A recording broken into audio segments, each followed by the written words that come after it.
Imani bila matendo imekufa.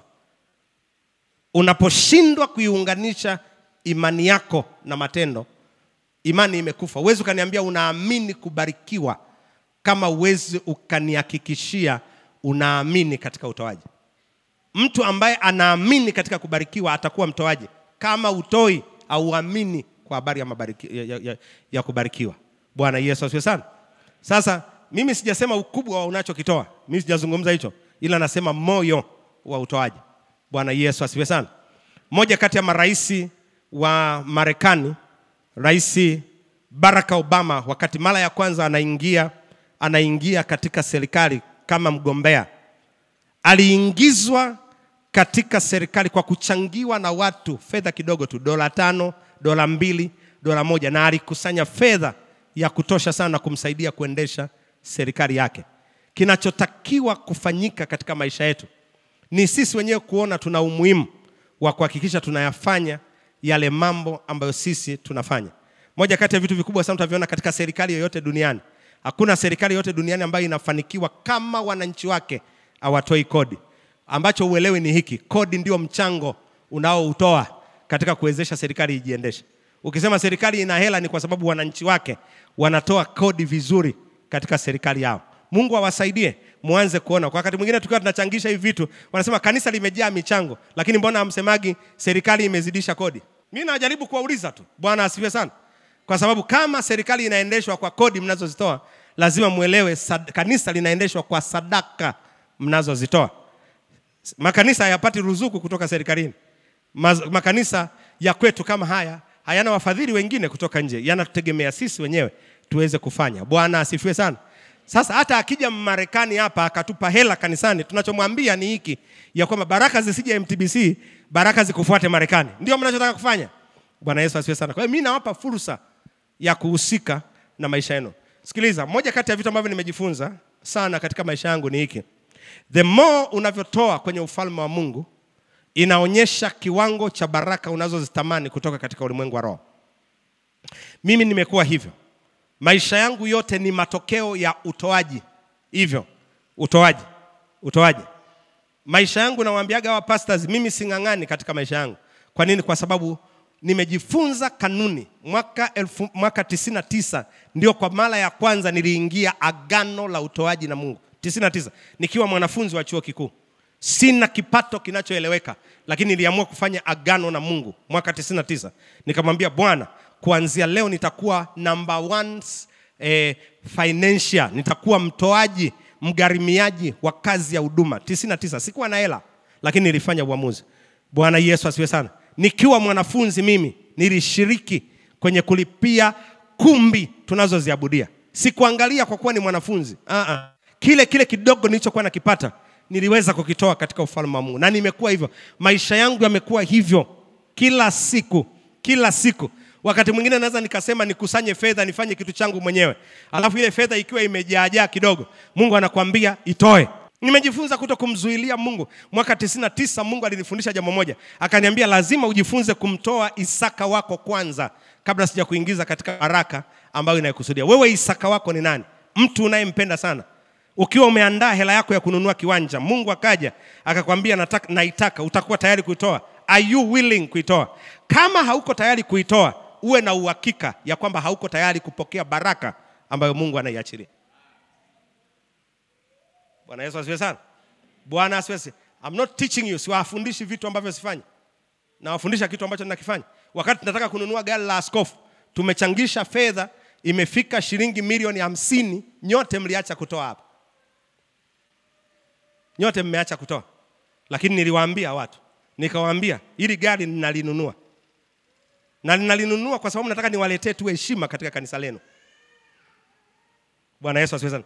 Watu hawajui mpaka sasa hivi ninapozungumza na karibia kumaliza kulipa shilingi milioni 120. Wengi wenu hapa hamjui zimetoka wapi.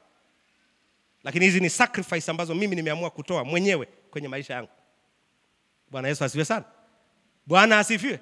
Tulikusanya hapa ikafika milioni 49, milioni 50. Tukakusanya hapa ikafika milioni 170. Mimi pamoja na watoto wangu wachache, nikikwambia hawazidi 5 hapa kanisani, wamesema baba hili gari lazima linunuliwe. Mimi pamoja na watoto wangu 5 tu. hapa kanisani. Alafu utataka kuniambia miaka 3, 4, 5 mtakuwa sawa na watu hawa. Hauwezi ukawa sawa na wao. Wamejua siri ya kutap into the kingdom of God. Bwana Yesu asifiwe sana. Bwana asifiwe. Bwana asifiwe. Mtaniita majina yote mnayotaka kuniita. Mtanibandikiza uchafu wote mnayotaka kunibandikiza, kwa sababu hamtaelewa baraka ninayotembea nayo. You will never understand baraka ninayotembea nayo. Bwana Yesu asifiwe sana. Kwa sababu Mungu anabariki massively. Anabariki kwa baraka isiyokuwa na kikomo. Shida yako wewe umetaka kuishi kwa vitu unavyovikusanya na kuvitaabikia mwenyewe. Jifunze kuanza kuishi kwa uchumi wa kimbingu na kwa baraka ambayo Mungu anaiachilia katika maisha yako. Shida yako umejihurumia sana. Na kwa sababu unajihurumia sana, unaona unaweza ukayaendesha maisha yako kwa kudunduliza. Endelea. Mwambie jina yako endelea. Mwambie endelea sana. Mwambie endelea kudunduliza. Alafu tutaona utakapofikia. Bwana Yesu asifiwe sana. Bwana asifiwe. Maisha hayajakusudiwa yawe maisha ya kudunduliza. Maisha yamekusudiwa yawe ni maisha ambayo tunatembea na baraka ya Mungu. Hakuna uhitaji wowote wa kifedha Mungu ataweka ndani ya moyo wangu mimi nikaogopa. Hakuna.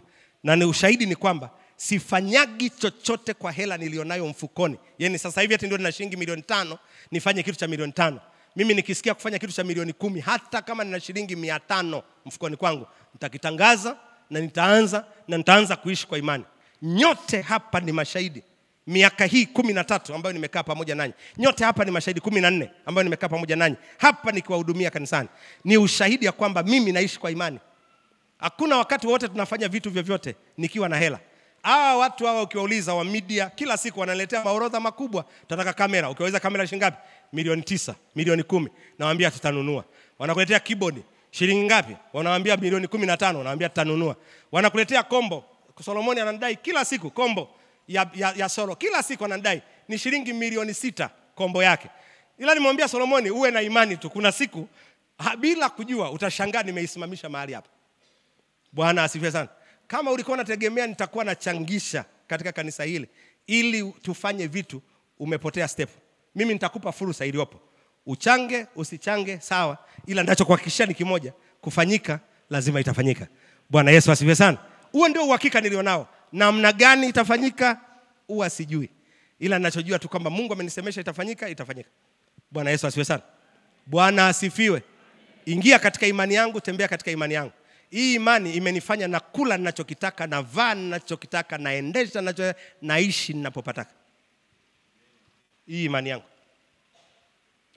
Naweza nikakuhakikishia ndani ya wiki mimi naweza nikatembea siku 6 sina hata shilingi 1 mfukoni, ila naendesha gari. Ila nakula ninachokitaka. Hivi mnanielewa nyewe watu? Sihitaji kuwa na kitu mfukoni ili mimi niishi maisha ambayo nayataka. Naweza nikakaa hapa, mchungaji au walio katika mabranch akaniambia, baba unajua hapa tulipo hatuna nyumba hatuna kodi ya kulipia nyumba. Tumekwama.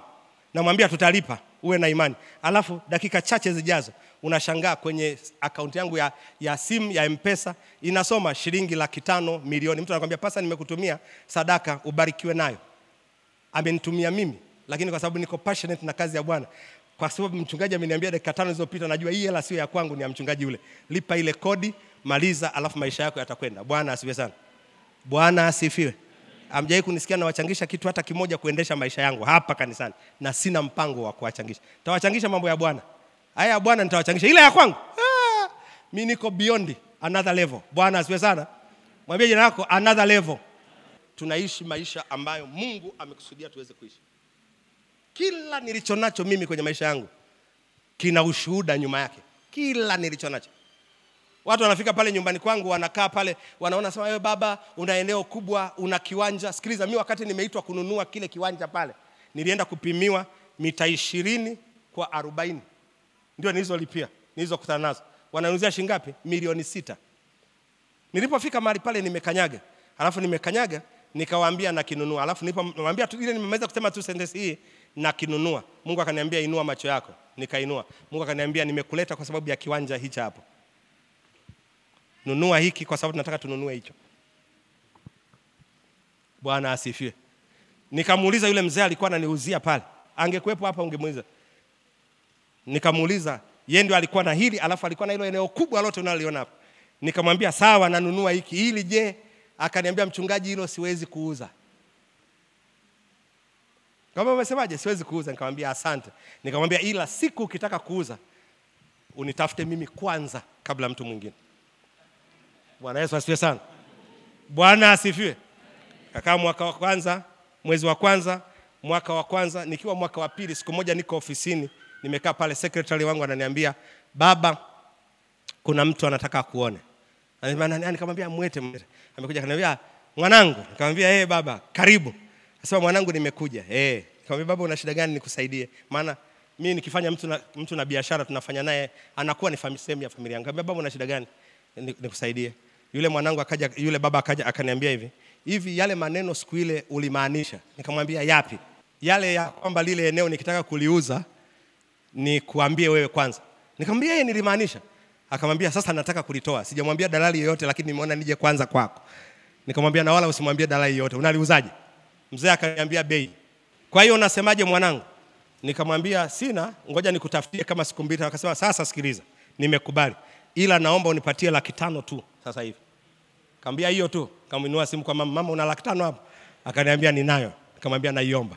Nikampa yule baba. Yule eneo nilianza kulipa hivyo 500,000, 200,000, milioni. Ndani ya miaka 3 nimelilipia eneo. Wewe unaenda kununua leo, unalipishwa siku hiyo hiyo. Sisi tunatembea na neema ya nani? Ya Bwana. Nimeenda pale, nimejenga, nimemaliza kujenga, nimemaliza kila kitu. Niko pale nimejenga. Kila siku nikipita ile eneo linanitazama mbele yangu hapa. Roho akaanza kuniambia na hili tunalichukua. Hivi mtanielewa nyewe watu? Nikamwambia wale majirani zangu, niwaambia siku mkitaka kuuza mniambie mimi kwanza. We never force people to sell. Bwana asifiwe sana. Wale ndugu kwa kweli walikuwa wastaarabu sana. Siku wanataka kuuza. Asubuhi moja nimeamka, asubuhi nataka kufanya morning devotion. Ila asubuhi nafanya morning devotion. Nataka kufanya morning devotion, nikaona simu inaingia, message inaingia. Wakaniambia mchungaji, hilo eneo hapo tunalipa. Pale maombi yangu ya asubuhi nikampigia. Nikamwambia kabla hujatangaza kwa mtu yote njoo kwangu. Wakaja ni pamoja. Wakaniambia tunataka kuiuza, mnauza shilingi ngapi? Nauza milioni 80. Nikamwambia hiyo hela mimi sina. Mimi sifanyaje? Nayo mchungaji shilingi ngapi? Nikamwambia sawa, tunalipanaje? Tukaweka utaratibu. Ndani ya miaka 2 nimelilipia. Wewe unalipa kila siku cash. Tembea imani yangu. Bwana asifiwe sana. Bwana asifiwe. Hivi mnanielewa nyewe watu? Sasa hivi nina eka 3 karibia pale kwangu. Zote ukiniuliza nimezinunua kwa kiasi gani? Azizidi shilingi milioni 110. Eka 3. Mtu akinikuta pale anasema huyu ni Freemason. Ana mahela mengi. Mimi sina hela nyingi, nimezinunua. Nikikwambia nimezinunua ndani ya miaka 5, nalipa 500,000, nalipa 200,000, nalipa 50,000, hivyo tunamaliza. Wewe umenunua shilingi ngapi? Si uliuziwa 20 kwa 20 milioni 40. Si ni wewe? Mimi nakuuliza, si ni wewe au ni mwingine? Ondoa ujuaji. Acha Mungu awe mjuaji wako. Na namna ya kuwa mjuaji wako, kazi ya Mungu kwanza. Mathayo 6:33. Tafuteni kwanza ufalme wa Mungu na haki yake, na mambo mengine yote mtazidishiwa. Seek ye first the kingdom of God. Le eneo nimekaa nalo miaka karibia 6 sijengi. Le naishi pale Msalanga. Sijengi. Siku moja watoto wangu wameniambia wamechoka kwa nyumba tuko kwa tunachoka, milango mpaka inadondoka inakaa namna hii. Wale watoto wangu wakaja wananiambia kila siku milango haifungi, milango haifanye nini? Kila siku watoto wananiambia baba tujengee nyumba, baba tujengee nyumba. Nikajidunduliza. Mimi ndio maana nimeacha kanuni za kujidunduliza. Wameje kwa nimeacha kanuni za kujidunduliza. Nimegundua the best way ya cooperate na Mungu. Nimejidunduliza we. Imefika sasa milioni 100. Ninunue nijenge nyumba. Nikasema kile kiwanja kule nilicho kinunua, ngoja nikakiangalia, maana wakati nakinunua palikuwa polini, mapolini. Nimefika mahali pale nikasema ngoja nikakiangalie ili nikiuze. Alafu tununue mahali pengine niwajengea watoto nyumba. Nikiwa nakiangalia ili nikiuze, Mungu akaniambia hiyo hela sio ya kwako. Hiyo uliyodunduliza, hiyo ni ya kwangu. Kanunue speaker, nikaenda kununua speaker hizi hapa. Mnanielewa nyewe watu? Nikanunua speaker hizi? Hapa mnazitumia kwenye tukuza, mnatumia kwenye mikutano kila siku. Hizi hapa ndio nilienda kuzinunua. Tukamaliza biashara. Nikabaki kusubiri nyumba ya nani? Ya Bwana. Siku naanza kujenga hela nikajidunduliza tena. Nikafikisha milioni 30, nikaanza kujenga nyumba. Leo nazungumza maisha yangu, sio kwa nazungumza ushuhuda wangu, lakini najua kuna mtu namuinua mahali fulani.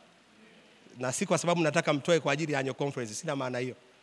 Mimi nawaambia ya kwamba ukiniambia kwenye agano la utoaji, mimi niko beyond. Yaani ni kama vile mtu mmoja akaniambia, mchungaji unajua unahubiri sana fungu la 10. Fungu la 10 ni agano la kale. Nikamwambia na mimi nikuulize, wewe umeokoka hujaokoka? Akaniambia nimeokoka. Nikamwambia kuna mtu akikwambia hakuna wokovu utamwambiaje? Utapigana mpaka utalala mpaka chini na kugaragara kwamba unathibitisha kuna nini?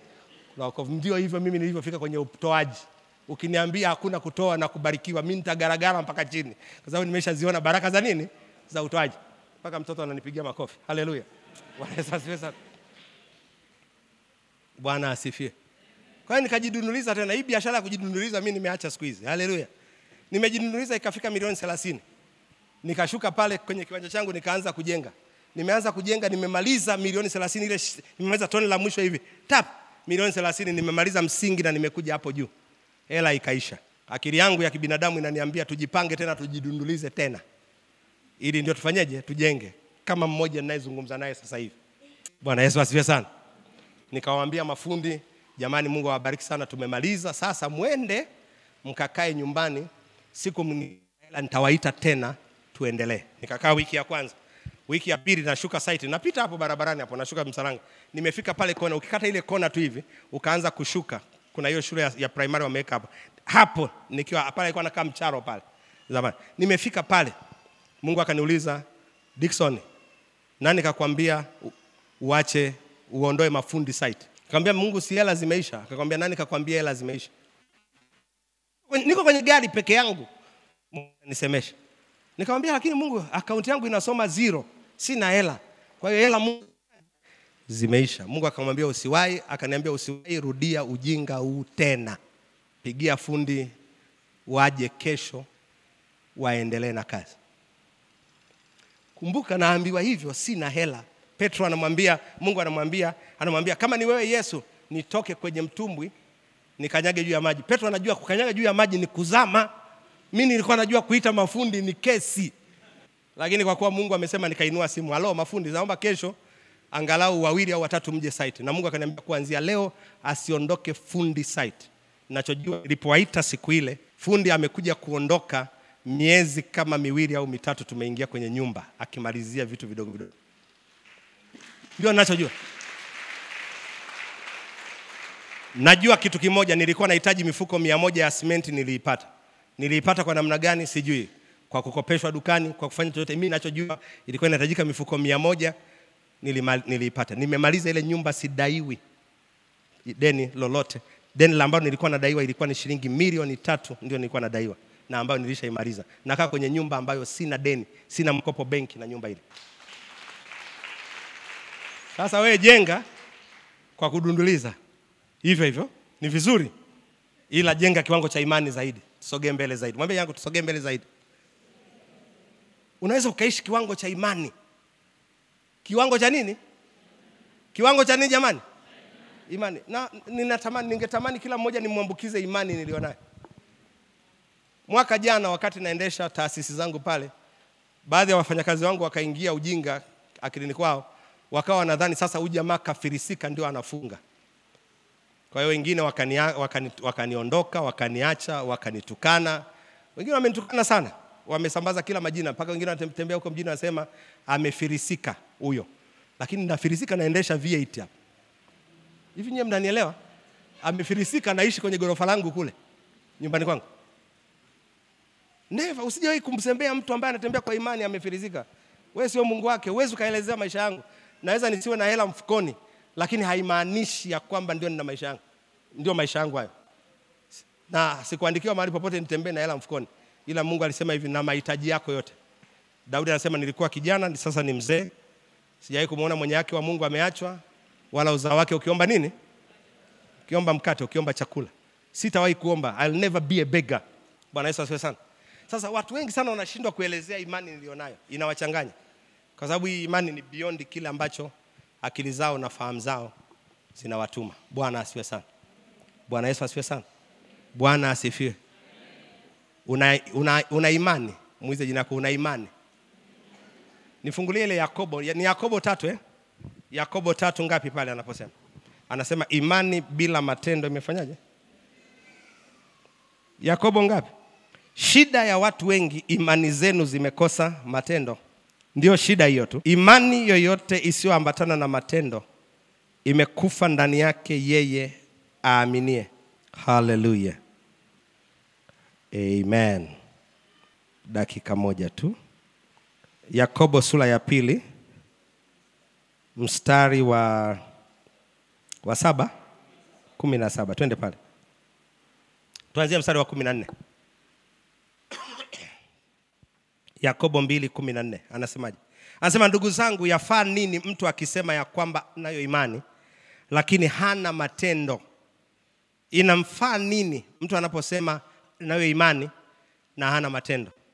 Nina imani ya kufanikiwa na hauna matendo. Nina imani ya kuponywa na hauna matendo. Nina imani ya kuwa kiongozi na hauna matendo. Nina imani ya kuolewa na hauna matendo. Sasa mtu ataniuliza, sasa mchungaji, matendo kwenye imani ya kuolewa ni yapi? Yaani wewe ni kijana wa kiume, hata umtokezei dada, hata uende kuambia moyo wangu umekudondokea ile kitu. Ndugu zangu, yafaa nini mtu akisema anayo imani lakini hana matendo? Je, ile imani inaweza ikamwokoa? 15 anasema maneno haya: ikiwa ndugu mwanamume au ndugu mwanamke yuko uchi na kupungukiwa na riziki. 16 na mtu wa kwenu akamwambia, enenda zenu kwa amani, mkaote moto na kushiba, lakini asiwape mahitaji ya mwili, inafaa kitu gani? Unaposema nina imani, alafu Zablon akatokea ana uhitaji, anakuambia nina uhitaji wa milioni 1 na wewe una milioni 3, mpatie milioni 1. Ndio imani, matendo hayo. Ndio imani yenyewe. Bwana asifiwe sana. Ana uhitaji wa chakula, mpe. Imani yoyote lazima iambatane na nini? Na matendo. Anasema itamfaa mtu kitu gani? Angalia mstari unaofuata wa 17. Vivyo hivyo na imani isipokuwa ina matendo. Kwa maneno mengine, imani, ili useme una imani, lazima imani iambatane na matendo. Hakuna imani mtu alionayo ambayo haina matendo. Mnataka mtoto, wewe ni baba na mama, amshughuliki, amwezi mkapata mtoto. Lazima imani iambatanishwe na nini? Na matendo. Unataka kuwa na kanisa mkubwa, wewe mchungaji, lazima uwe tayari kwenda field, uende ukaanzishe kanisa. Imani lazima iwe na matendo. Unataka kuwa ni mchungaji, mtumishi mwenye huduma kubwa, lazima uingie mtaani kuwafikia watu. Imani bila matendo haiwezi kaleta matokeo. Unataka kuwa na kampuni kubwa haiishi kwenye makaratasi. Nenda BRELA kaandikishe kampuni. Alafu kisha iandikisha hiyo kampuni, nenda katafute ofisi. Alafu kisha tafuta ofisi, nenda kahakikisha unatafuta wateja. Anzia hapo. Bwana asiwe sana. Shida yako unataka kufanya biashara na hela zako, wakati Mungu anataka ufanye biashara na hela za watu wengine. Bwana Yesu asiwe sana. Mimi nataka kuwa mfanya biashara mkubwa. Una 100,000, ukizipata zote unaenda kula chips. Ukipewa 100,000, kanunue matunda. Katakata, nunua na vibobo vya kufungia matunda, yaoshe vizuri, katakata vizuri, tembea nayo barabarani. Imani pamoja na matendo, ndio unakuwa mfanya biashara mkubwa. Bwana asifiwe sana. Bwana asifiwe. Bwana asifiwe. Bwana asifiwe. Lazima pawe na kitu unachokiambatanisha na matendo yako. Una nini mkononi mwako? Kitabu cha Samueli, yule mke wa yule nabii anamfuata Elisha, anamwambia watoto wangu wanataka kuchukuliwa mateka. Elisha anamwambia una nini mkononi? Mwanamke anasema sina kitu chochote. Na ndivyo wengi mlioko hapa. Unauliza una nini mkononi? Sina kitu chochote. Una akili, una nguvu. Kijana ana nguvu, kijana ana akili, anakuambia sina kitu chochote, sina hela, wakati kuna wenzake wanabeba zege kule. Shida yako unadanganywa na makaratasi ya degree.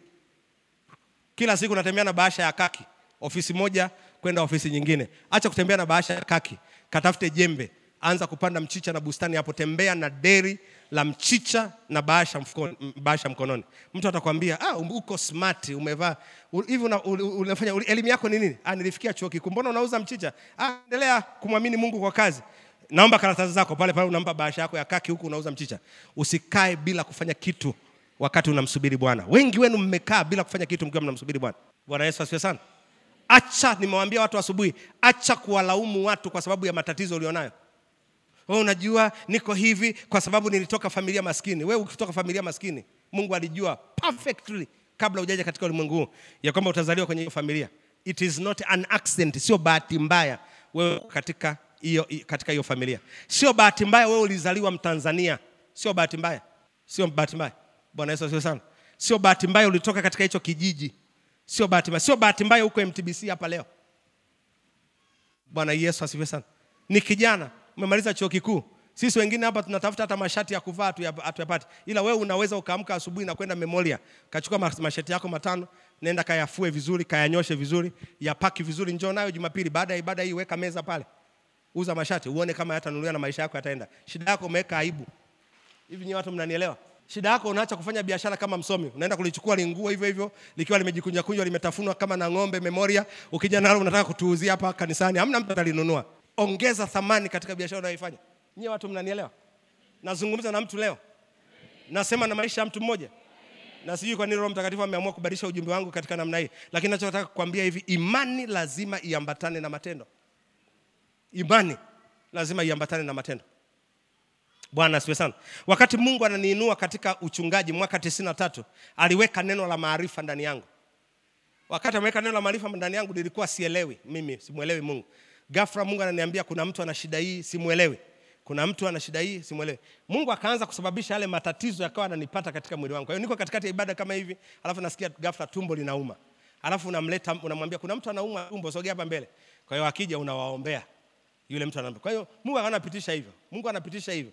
Mungu anapitisha hivyo. Lakini kuna wakati Mungu anataka kuipeleka huduma yangu kwenye huduma kubwa sana, Mungu akawa ananiambia watu, nikiita watu hawaji mbele, hawatokei. Alafu kuna siku moja hiyo nilikuwa niko katika roho kabisa, alafu nikasikia kabisa Mungu amenipa neno la maarifa kwa habari ya mtu, nikalitamka kwa ujasiri nikijua yuko mahali hapa. Nimeita na kuita. Sasa unaweza kaangalia washirika wenzangu kama nyie mnanitazama, sema ngoja tumuone nabii wa uongo leo. Nikatazama vizuri nabii wa uongo akutoka. Alafu sasa nikasema Roho Mtakatifu maliza tu ibada. Alafu nimemaliza ibada, nimeingia ofisini, yule mtu ananifuata ofisini anasema mimi ndio ulikuwa unanitaja pale madhabahuni. Unaweza ukajua jinsi ambavyo alikuwa ananiumiza moyo. Sasa mimi ndio nilikuwa nataka utoke ili watu wawe na imani. Lakini Mungu akajua ukimtoa huyu utakuwa na kiburi wewe. Kwa hiyo ngoja nikunyenyekeze. Bwana asifiwe sana. Mungu akaniambia ili huduma yako ya uponyaji ifanye kazi, ita wagonjwa, ombea. Usikatishwe tamaa na unavyoviona, ita wagonjwa, ombea. Wewe unataka kufanya biashara, kila siku una mawazo ya kibiashara, umekaa nayo tu. Siku moja mshirika mmoja hapa, sitaki kumtaja kwa jina, huyu mtu akaja ofisini kwangu, ananiambia mchungaji, mimi hapa nilipo nina shilingi milioni 2, lakini kila nikitaka kuanza biashara huku ndani sauti inaniambia utapata hasara. Nikamwambia hiyo ndio inakufanya usifanikiwe. Hiyo sauti unayoisikiliza utapata hasara. Nikamwambia ichukue iingize katika matendo. Iwe katika matendo. Shida yenu wengi mnaacha kuingiza imani katika matendo. Mchungaji sasa nimeingiza. Na kuna wengine mnatokea hivi, unaingiza biashara, unaingiza mtaji kwenye biashara, unapata hasara. Alafu akili yako inachokuambia umepata hasara, usiendelee. Ulichoshindwa kuelewa ni hiki, umejifunza namna ambavyo biashara huwa haifanyiki inayoleta matokeo. Kuna elimu hutawahi kufundishwa darasani. Na ndio maana kuna walimu wengi, maprofesa wa chuo kikuu wana PhD za entrepreneurship, hawana hata kioski. Hivi mnanielewa kizungumza? Kwa sababu kuna elimu utafundishwa darasani, lakini kuna elimu utafundishwa katika maisha. Aliyepata hasara kwa kuweka mtaji, huyo mtu amejifunza namna bora zaidi ya kutumia fedha, tofauti na aliyenayo kutoka tu darasani. Jifunzeni, kuna elimu utaipokea. Hakuna kitu kinaitwa kwamba nimeweka hela nimepata hasara. Ni kwamba umejifunza namna bora ya kuifanya hiyo biashara ili kesho isikuletee hasara. Yule mvumbuzi wa hizi balbu alipokuwa anajaribu mara 999 bila kupata mwanga, kila akijaribu akiwasha inaungua, akijaribu akiwasha inaungua. Mara ya 1000 alipoiwasha ikawaka. Ilipowaka watu waandishi wa habari wanamnyoshia mikono. Haya tuambie, kwa nini ulishindwa kuwasha balbu mara 999? Akamwambia sikushindwa kuwasha balbu mara 999, ila nimegundua njia 999 ambazo ukizitumia balbu haiwezi kawaka. Shida yako you are capitalizing on the failure. Shida yako umeangalia kushindwa kwako kama ndio jambo ambalo umeliwekea kila kitu hapo. Mwingine yuko hapa, ulianza mahusiano, Ulipoanza mahusiano mkazinguana hapo kwenye mahusiano yakavunjika. Leo kila siku dada au kaka akikuapproach unakataa kuingia kwenye mahusiano. Mimi niliumizwa. Mungu alichokufundisha ni kwamba yale mahusiano alikuonyesha kuna namna ukifanya mahusiano hivi hayawezi akaendelea, utaumia. Kwa hiyo Mungu amekufundisha namna ambayo mahusiano yanaumiza. Hii haina maana usiingie kwenye mahusiano mengine. Umekaa tu hapa, mimi naogopa kuumizwa, hautaolewa. Bwana Yesu asifiwe sana. Mimi naogopa kuumizwa, unawaacha wanaume wazuri wanapita hapo kila siku, Mpita hapo kwa siku. Ukiona tu mwenzako siku ya harusi ya mtu mwingine, roho inauma. Alafu unajitia tu bwana, lakini mimi siolewi. Nishakataa mambo ya kufanyaje? Ya kuolewa. Shida ulitakiwa kujifunza katika hicho ulichokipitia. Never acha kulaumu maisha ulikopitia.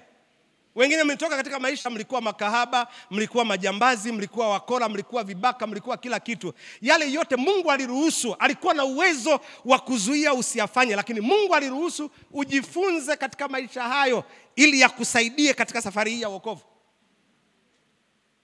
Bwana Yesu asifiwe sana. Jifunze. Ruhusu the learning process. Kila siku mtu akija hapa ananiuliza, mimi na mama mchungaji miaka 25 tumekaa katika ndoa. Anatuambia, mchungaji natamani kuwa na ndoa kama yenu. Wewe hujui unachokiomba. Bwana Yesu asifiwe sana. Hujui unachokiomba. Kuna watu nikiwapa yule mwanamke siku 3 tu mmeachana naye. Kuna watu mkipewa mimi siku 1 tu inatosha. Nitakuvuruga kweli kweli. Bwana Yesu asifiwe sana. Siku 1 tu inatosha kukufanya wewe uondoke. Siku 1 tu. Kwa sababu nina madhaifu yangu, nina mapungufu yangu kama mwanadamu. Hakuna mwanamume anaitwaga a perfect man. Hakuna mwanamke anaitwaga perfect woman. Mwanamke sahihi, mwanamume sahihi. Hakuna ndoa inayoitwaga ndoa perfect. Kila ndoa inaitwa ndoa perfect au nini ina mapungufu yake. Watu wamejifunza kutembea na mapungufu walionayo na kuendelea kumuona mwenzake, we are so beautiful, so handsome. Ndivyo ndoa ilivyo. Bwana asifiwe sana. Hakuna watoto wanaitwaga watoto wazuri, ila wana watoto ambao mzazi amejifunza kutembea nao. Hakuna wazazi wanaitwaga wazazi wazuri, ila kuna watoto ambao wamejifunza kutembea na wazazi hao ambao wengine wanawaona kwamba hawezi wakaishi nao. Mimi ukija kwangu utapata shida sana. Saa 12 lazima uwepo nyumbani. Sasa wewe umezoea kama kuku wa kienyeji unaingiaga saa 3 usiku nyumbani. Kwangu huwezi ukaishi. Bwana Yesu asifiwe sana. Mabinti zangu wanajua saa 12. Wanajua hawezi wakaondoka nyumbani bila kujua niko wapi. Yaani lazima nijue unapotoka unaenda wapi na unaenda kufanya kitu gani. Sasa wewe pita huko fanya vyovyote vile, jicho langu na jicho la Bwana ni kubwa kweli. Litakuona tu. Bwana Yesu asifiwe sana. Naweza nisijue leo, lakini nakuhakikishia miaka 2-3 ijayo nitajua tu. Bwana Yesu asifiwe sana. Mwambie naweza nisijue leo, ila miaka 2-3 ijayo mbele nitajua. Bwana asifiwe. Bwana Yesu asifiwe. Bwana asifiwe. Mwambie jirani yako, imani pasipo matendo. Mwambie tena, imani pasipo matendo. Mwambie ukimaanisha tena, imani pasipo matendo haifai kitu. Unahitaji imani. Waebrania 11:6 na 7 anasema hivi. Angalia Waebrania sura ya 11 mstari wa 6 anasema maneno haya. Waebrania 11:6 anasema hivi. Anasema maneno haya. Anasema mtu yeyote anayemwendea Mungu lazima aamini ya kwamba Mungu yupo na kwamba uwapa thawabu wale wamtafutao kwa kweli. Lakini anaanza kwa kutangulia kusema lakini pasipo imani. Kwa hiyo unahitaji imani. Imani ni nini? Waebrania 11:1. Waebrania 11:1. Anasema hivi, imani ni uhakika. Uhakika wa nini? Wa yale unayotarajia. Zablon, imani ni nini kwenye kampuni yako? Uhakika ya kwamba product nilizoziagiza zitauzwa. Ndio imani. Uhakika, yani zikifika zitauzwa. Hata zikikaa miaka 3 ndani ya shelf, uhakika kwamba kuna siku zitauzwa. Hiyo ndio imani. Imani ni kuwa na uhakika wa mambo unayotarajia. Ni bayana, sio mpaka nione kwanza ndio ninaamini. Ninaamini kabla sijaona. Waebrania 11:32 anazungumza maneno haya. Waebrania sura ya 11 mstari wa 32 anasema maneno haya. Angalia pale 11:32. Anasema nami niseme nini tena? Maana wakati usingetosha kuleta habari za Gideoni na Baraka na Samsoni na Yefta na Daudi na Samueli na za manabii. Angalia 33. Anasemaje? Ambao kwa nini? Kwa imani. Kwa hiyo yote unayoona wakina Daudi walifanya kwa imani. Wakina Yakobo walifanya kwa imani. Wakina Yefta walifanya kwa imani. Bwana asifiwe sana. Na imani ni nini? Kuwa na hakika wa mambo unayotarajia. Mchungaji, imani inakujaje? Waebrania sura ya 9 mstari wa 10 sura ya 9:17 au 10:17. Anasemaje pale? Anaposema imani chanzo chake ni kusikia. 9:17 nadhani. 10:17. Waebrania 10:17. Anasemaje pale? 10:17 wewe unanichanganya wewe Yes, hii hapa. Warumi si Waebrania, Warumi 10:17. Anasema hivi, basi imani chanzo chake ni kusikia. Ninahitaji kusikia. Unasikia nini? Waefeso sura ya 4 mstari wa 7. Waefeso 4:7. Unachohitaji kusikia ni hiki. Waefeso 4:7. Mithali 4:7. Hiki kichwa kinakaaje leo? Mithali 4:7. Twende pale. Anasema bora hekima, ninachokisikia au ninachopaswa kukisikia ni hekima. Mchungaji, hekima ni nini? Hekima ni neno la Mungu ambalo linahitaji kuingizwa katika matendo. Kwa hiyo napaswa kusikia neno ambalo linaingizwa katika matendo. Anasema bora hekima, basi jipatie hekima, naam kwa mapato yako yote jipatie ufahamu. Kwa hiyo ninachotakiwa kukisikia ni hekima. Hekima ni nini? Neno la Mungu inalotakiwa kuingizwa katika matendo ili liniletee nini? Matokeo tarajiwa. Hekima ni neno la Mungu lililoingizwa katika matendo linalotoa matarajio yaliyotarajiwa. Bwana Yesu asifiwe sana. Bwana asifiwe sana. Hekima hii ikiingia ndani ya mtu inasababisha kitu hiki. Mithali sura 23 mstari wa 7. Hekima hii inapoingia ndani ya mtu inasababisha kitu hiki. Kiangalia pale Mithali 23:7. Anasema hivi, maana anavyoona mtu nafsini mwake. Anaona nini? Anaona kulingana na neno alilosikia, alichokiweka ndani yake. Hilo analolisikia ndani yake na kuliona ndani yake ndilo linalomfanya. Kinachomfanya sio kila ambacho watu mwambia, lile neno lililoko ndani yako. Neno. Wewe umesikia nini? Waraka wa kwanza wa Yohana 2:27 anasema hivi, lile neno linapoingia ndani yako linakuwa upako wa Mungu juu ya maisha yako. Inakuwa elimu ya kimungu juu ya maisha yako. Waraka wa kwanza wa Yohana 2:27 anasema maneno haya. 2:27. Waraka wa kwanza wa Yohana 2:27. Anasemaje pale?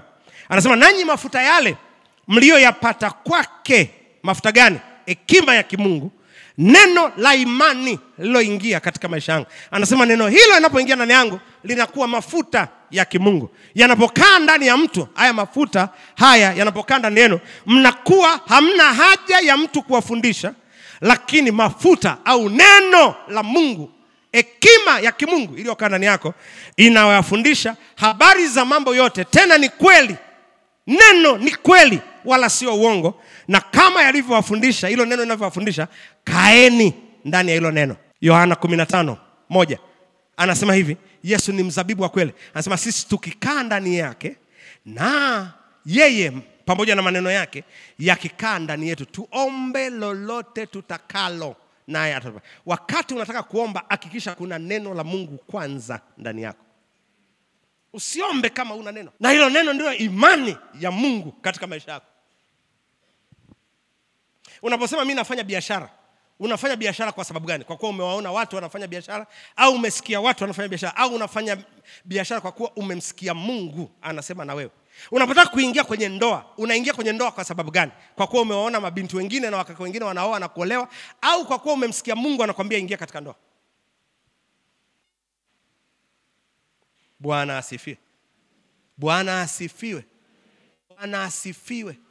Shida yako umekuwa mtu wa mashaka sana, Umekuwa mtu wa kushindwa sana kwa sababu huna neno ndani. Una neno ndani.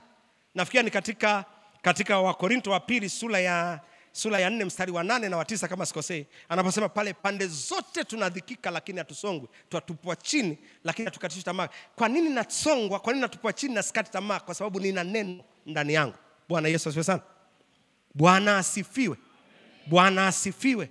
Nafikia anasema hivyo katika waraka wa kwanza wa Wakorinto au waraka wa pili wa Wakorinto sura ya 4 mstari wa 8 na wa 9 pale. Anazungumza hivyo, nasongwa na kandamizwa kila mahali, lakini ndani yangu sikatishi tamaa kwa sababu lile neno liko ndani yangu. Liko ndani yangu. Bwana Yesu asifiwe sana. Neno linakuwa ndani yangu. Bwana asifiwe. Bwana asifiwe. Bwana asifiwe. Kwa hiyo hakikisha hilo neno. Angalia Wakorintho wa pili sura ya 4 mstari wa 8. Anasema hivi, twataabika kila upande lakini hatuangamizwi. Twaona wasiwasi lakini hatukati tamaa. Twateswa lakini hatuachi. Twatupwa chini lakini hatupondwi. Bwana asifiwe sana. Tunateswa, tunaonewa, tunatendewa kila tunachotakiwa kutendewa. Hatupondwi, hatuangamizi. Hii ni tafsiri ya neno. Lakini ukisoma SUV anasema twaudhiwa bali hatuachi. Twatupwa chini bali hatuangamizwi. Bali hatuangamizwi. Unaangamizwa kwa sababu una neno. Ungekuwa na neno ndani yako. Nafikiri ni katika kitabu cha Warumi kama sikosei, anasema Ibrahim sura ya 4, anasema Ibrahim kwa kutokusita ndani yake, kwa sababu lile neno alilolipokea kutoka kwa Mungu ndio lililomjengea imani. Akusita ndani yake kwa kutokuamini. Shida yako unasita sana. Acha kusita sana. Jaza neno la Mungu, jaza hekima ya kimungu, jaza Mungu ndani yako, jaza imani. Na imani ni matendo. Ukisema mimi naamini katika biashara, ni kuone kwenye biashara. Ukisema mimi naamini katika kazi, ni kuone kwenye kazi. Nikisema mimi naamini katika huduma, ni kuone kwenye huduma. Ila wengi we are too talkative. Wazungumzaji sana ambao hatuambatani na matendo yote. Nataka kuyaona matendo katika maisha. Bwana asifiwe sana. Bwana asifiwe sana. Mwambie jirani yako, imani pasipo matendo imekufa. Mwambie jirani yako, imani pasipo matendo. Waebrania sura ya 11 mstari wa 4 anazungumza kwa habari ya Abili. 11:4 anasema hata utoaji unaambatana na imani. Uwezi ukatoa kama una imani. Waebrania 11:4 anasema kwa imani Abili alimtolea Mungu dhabihu iliyo bora kuliko Kaini, na kwa hiyo alishuhudiwa kuwa ana haki, Mungu akizishuhudia sadaka zake. Utoaji wa Abili ulikuwa wa imani. Shida yako unatoa pasipo nini? Imani. Wengi wetu tunatoa kama wafanyabiashara ambao tunawekeza alafu tukitegemea kwamba kesho nipate maongezeko zaidi. Wakati hesabu za kimungu wakati mwingine haziendi hivyo. Unaweza ukatoa hela akakuongezea uzima.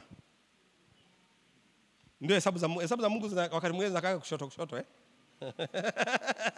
Wanaweza sana. Ukatoa alafu akaongeza amani kwenye ndoa yako. Mliokuwa mnagombana na mke wako alafu akafanya tu pakawa salama. Umetoa tu huko. Kwa hiyo kuna vitu vingine vinakuwa hesabu za kimungu, lakini lazima anasema kwa imani Abili alimtolea nini? Alimtolea Mungu. Wewe una imani. Imani gani? Unapoingia kwenye utumishi unaingia kwa ajili ya kitu gani? Unaingia kumtumikia Mungu au unaingia kutumikia kitu gani? Fanya kwa imani. Bwana Yesu asifiwe sana.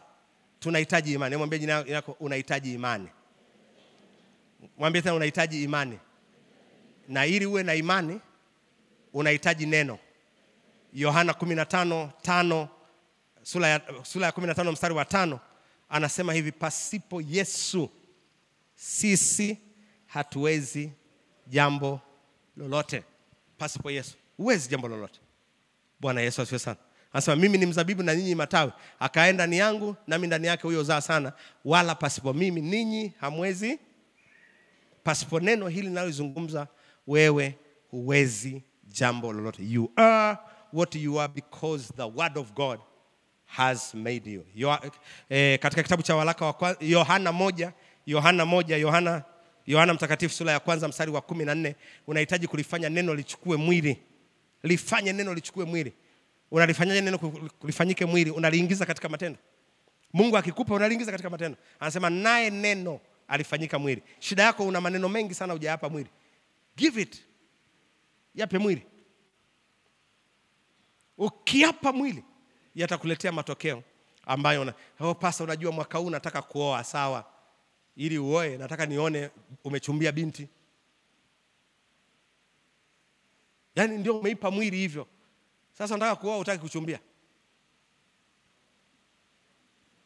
Unajua mchungaji, mwaka huu mimi nataka kuinuka sana katika kipawa changu na huduma ilionayo. Hii baji karekodi wimbo. Unainukaje kama hujarekodi? Unajua mchungaji, mimi nataka safari hii niinuke sana kifedha. Kafanye kazi. Kafungue biashara. Ndio uinuke kifedha. Biblia inasema, sikiza, Mungu akusema atabariki kazi atabariki biashara yako. Hicho sema hivi, nitabariki kazi ya mikono yako. Kwa hiyo kafanye kazi, aione kazi ya mikono yako. Hiyo kazi ndio Mungu anabariki. Akusema anabariki kazi ya elimu uliyoisoma, anasema kazi. Alafu anasema hivi katika Isaya, mimi ni Mungu ninayekufundisha namna ya kupata faida. Ina maana katika unachokifanya, unachohitaji ni hekima ya kimungu ikufundishe namna ya kupata faida. Lazima iko hekima ambayo Mungu anaiachilia ya kutufanya tuuende mji. Iko hekima. Au ingii kichwa unaingia kwa hekima ya kimungu. Kati ya vitu ambavyo miongoni unatakiwa kuomba hekima ya Mungu katika biashara.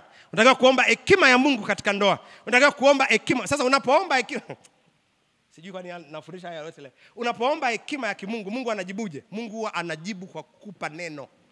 Ukiomba hekima, Mungu atajibu kwa kukupa neno. Anasema hivi, neno linapokuja ndio hekima ya kimungu. Neno linapokuja ndio silaha ya Mungu ya kukutoa katika vita ulionayo. Anasema hivi, ulituma neno lake. Zaburi anaituma neno lake na kututoa katika uangamivu. Kwa hiyo Mungu unapoomba huwa anajibu kwa namna mbili. Kwanza atakupa neno, namba mbili anaweza akakupa wazo. Wazo. Ndio maana anasema hivi, maneno ya kinywa changu na mawazo ya moyo wangu yapate. Kwa hiyo unachohitaji unapoomba, Mungu atakupa neno au atakupa wazo. Mawazo sio ya kwako. Takwimu zinaonyesha ndani ya dakika moja mawazo 50,000 yanapita katika akili ya mwanadamu. Narudia, ndani ya dakika moja mawazo 50,000 huwa yanapita katika akili ya mwanadamu. 90% ya mawazo haya ni mawazo asi. 10% ni mawazo ya kimungu. Kazi yako wewe ni ya kuyajua 10% ya kimungu na kuishika. Sawa? Ukishapata wazo, unaligeuza wazo kutoka kuwa wazo, unalipa mwili.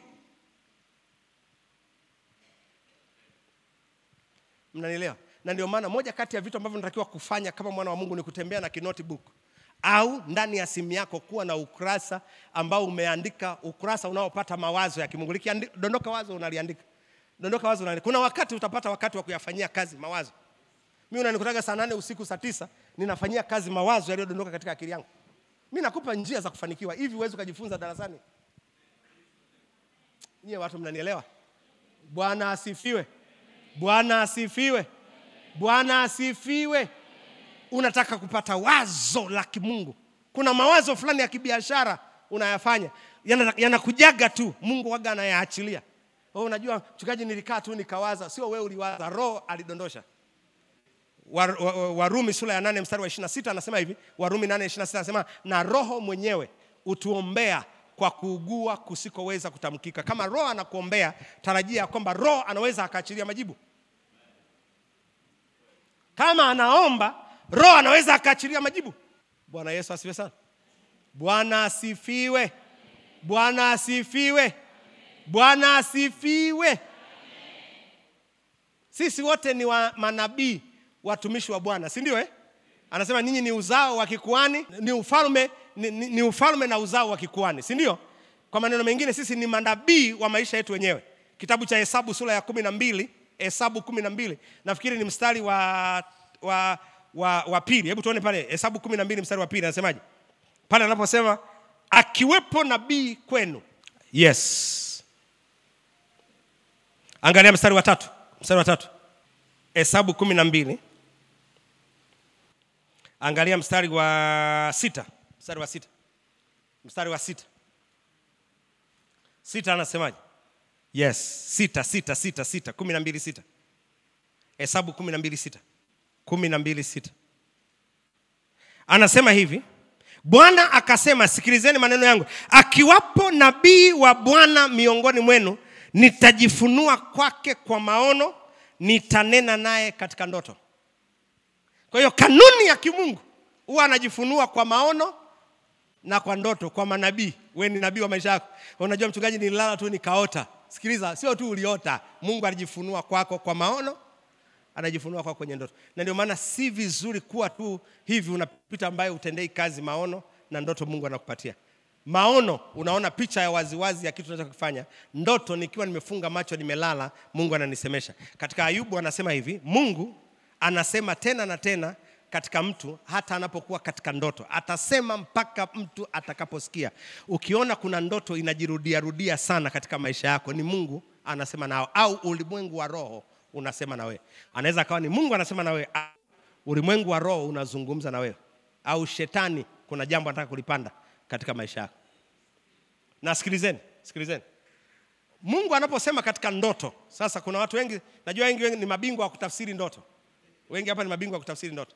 Lakini ndoto iko hivi, mara nyingi sana Mungu atatumia lugha ya picha ambayo utaielewa katika ndoto. Kwa hiyo atakuonyesha ndoto za vitu vya watu ambao unajua. Kwa mfano, kama kuna watu hapa kanisani ni maadui zako, anaweza akamuinua Zabron, akakuonyesha Zabron ndio adui yako. Haina maana Zabron ndio adui yangu wa kawaida, lakini ni kiwakilishi cha picha ya mtu aliyeokoka ambaye tunasali naye kanisani. Sasa wewe unainuka unasema Zabron ndio ananisema, Zabron ndio ananipiga. Mungu amekuonyesha lugha ya picha. Biblia ni lugha ya picha. Mungu atatumia picha na mifano kuzungumza na wewe. Kwa hiyo wakati mwingine kuna watu wengine wanaona mama wakwe, sijui anasema ananiloga. Wakati mwingine sio hivyo, anachokuonyesha watu na mtu kwenye ukoo wenu. Kwenye kizazi ambacho sio cha kwako, ni kizazi cha wazazi wako. Kwenye lika sio la kwako, lika la wazazi wako, ambaye ndio shida ya matatizo unayoyapitia. Kazi yako ni kuomba zaidi, Mungu amfunue. Sasa kama ni Zabloni ndio ameonyeshwa, ndio ananipiga vita, Mungu huwa anamsababisha Zabloni ajifunue kwangu. Kwa hiyo atakuja na kujifunua kwangu yeye. Kwa hiyo kuna jambo tu Mungu atatengeneza, atajifunua kwangu, atajua kile nilichoonyeshwa ni huyu. Kwa hiyo msibebebebe tu mandoto na kuanza kuyakimbiza. Na kuna wengine ni mabingwa wa kutafsiri. Baba, nimeona hiki inamaanisha nini? Hizo ndoto, mimi sina kamusi ya kutafsiri ndoto. Ndoto inatafsiriwa na ndoto. Ndoto inatafsiriwa na neno la Mungu. Ndoto inatafsiriwa na Mungu mwenyewe. Mwenye uwezo wa kutafsiri ndoto yako ni Mungu mwenyewe. Mnakumbuka habari za Yusufu. Yusufu anaingia kwa Farao. Farao anamuuliza, Yusufu, unaweza ukanitafsiria hii ndoto? Yusufu anasema, mimi sina uwezo wa kutafsiri ndoto, ila Mungu, yuko Mungu ambaye yeye ana uwezo wa kukutafsiria ndoto. Ndoto haitafsiriwi na mwanadamu. Ngoja niwaambie hapa, na kuna watu mnakimbilia kwa watumishi wa Mungu, mchungaji, nimeota hii ndoto, naomba unitafsirie. Hakuna mchungaji mwenye uwezo wa kutafsiri ndoto yako. Mwenye uwezo wa kutafsiri ndoto yako ni Mungu mwenyewe. Ndio Yusufu anatufundisha, akasema yuko Mungu wa Israeli mwenye uwezo wa kukwambia ulichokiota na tafsiri yake. Bwana asifiwe. Bwana asifiwe. Umeona ndoto, kabla hujamwendea Pastor Dickson, rudi kwenye magoti. Muulize Mungu, umenionyesha hiki kitu, ulikuwa unamaanisha kitu gani? Bwana Yesu asifiwe sana. Wangapi mmenielewa mpaka hapo? Hallelujah. Leo nimebadilisha frequency juu kwa juu, nimebadilisha direction juu kwa juu, na Mungu amebadilisha mawimbi juu kwa juu. Nilikuwa nataka nifundishe makosa ya wana, nitamalizia Jumapili zinazokuja. Hallelujah. Bwana Yesu asifiwe sana. Nilikuwa nimewaza sana nimalize somo hili, lakini naona Roho anataka nisogee mbele. Kwa hiyo tutamaliza, sina haraka. Hebu mbele yako, sina haraka.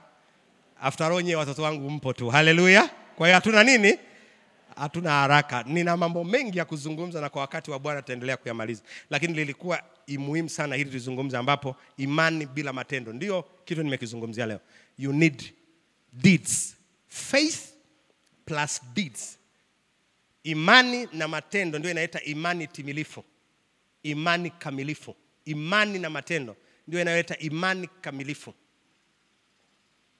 Kama haina matendo sio imani kamilifu. Ni imani lakini sio kamilifu. inakuwa kamilifu ukiingizia matendo. Wangapi mmenisikia jioni ya leo na saa hii? Mungu akubariki sana. Baba, ninakushukuru kwa kila anayenisikiliza saa hii na wale watakao nisikiliza jioni kupitia Wapo Radio na Fountain Radio. Asante kwa ajili yao kwa haya niliyozungumza. Baba, ninajua neno hili limekuja ni neno la saa, siku ya Ijumaa. Nilikuomba chakula cha saa, Bwana. Tuliomba. Wangapi mlikuwepo Ijumaa? Wangapi mlikuwepo Ijumaa? Ijumaa tuliomba nini? Tuliomba chakula cha, na ndio hiki Mungu amekiachilia. Roho ananikumbusha maombi ya Ijumaa. Tuliomba chakula cha saa. Kwa hiyo wakati mwingine unaweza ukawa una vitu vingi vya kuzungumza, lakini kuna chakula cha nini? Cha saa, ambacho inawezekana kuna mtu alikuwa hapa leo anajiuliza maswali mengi kwa sababu ya imani iliyonayo. Kwa hiyo Roho Mtakatifu ameamua tu kuyajibu kwa kenda. Kuna wengine mnanifuatilia kwa njia ya redio na mitandao. Inawezekana kuna kitu kinatatiza maisha yako. Mungu alikuwa anakupa hekima ya kimungu sasa. Baba, ninakushukuru sana kwa ajili ya neno hili la saa ambalo umeliachilia katika madhabahu hii. Asante kwa kila ambaye nimezungumza naye moja kwa moja hapa kanisani, lakini kwa njia ya mitandao kule aliko. Mungu, kila wakati ninapopita katika uhitaji wowote, huwa unatuma mambo mawili. Unatuma neno, lakini pia unatuma wazo. Tuma neno na tuma wazo la kunitoa katika hali niliyoko. Neno lako linasema Bwana, njia za kutoka mautini unazo wewe Bwana. Baba, tuma hizo njia za kutoka mautini. Unasema kamba za mauti zozote zilizoshika au zinazoelekezwa katika maisha yangu, Baba, zimeondolewa katika jina la Yesu. Mungu, asante katika jina la Yesu Kristo kwa kuwa nimewekwa huru kwa damu ya Yesu Kristo. Kwa maneno haya niliyoyatamka juu ya watoto hawa, ninawatamkia uzima, nawatamkia afya, nawatamkia maongezeko na mazidisho katika jina kula Yesu Kristo, na wote tuseme amen. Amina.